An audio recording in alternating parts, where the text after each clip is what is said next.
Well, the irony is that you say a South African in Prague and it seems like a sort of stranger in a strange land. The truth is that actually there's quite a few of us there, which is can become as a surprise.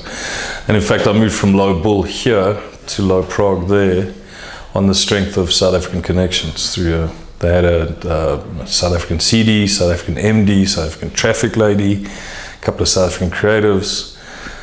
So it wasn't exactly sort of going from, you know, one extreme to the other. There was a bit of a sort of comfort zone, a safety blanket to fall into.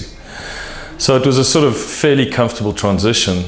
Only problem was within 8-9 months, all of the South Africans except me had left the agency, so I was kind of last man standing. Me and 30 odd Czechs. So it was interesting. Prague is beautiful, without a shadow of a doubt. It's one of the most beautiful cities in the world. It's a very vibey city. It's got a lot going for it. I loved a lot of things about it.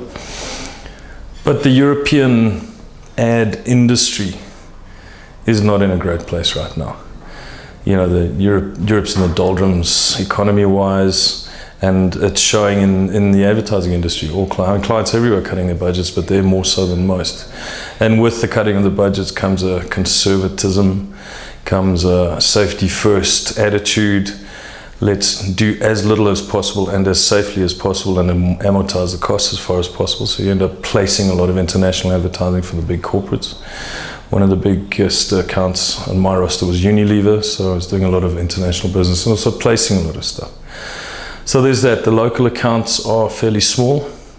Also, you know, tightening their belts. Eastern Europe in particular is relatively conservative. I mean, we have to remember that it's only 20 years out of the communist days. So there is still quite a conservative attitude.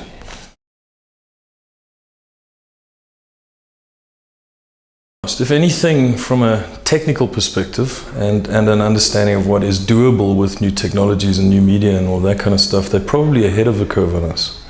However, what they do with it and how far they've taken it is not as interesting as I think what we would take with the same knowledge. And we must understand we are behind in terms of internet availability, internet speed. In Europe, it's taken for granted.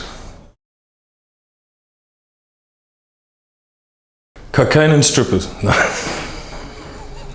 It's a horrible thing to say, but I kind of grew bored with what I was doing. Great agency, great client, cutting edge client in a cutting edge industry, particularly in an African context, and also the opportunity to do some African travel, which is something I sorely lack.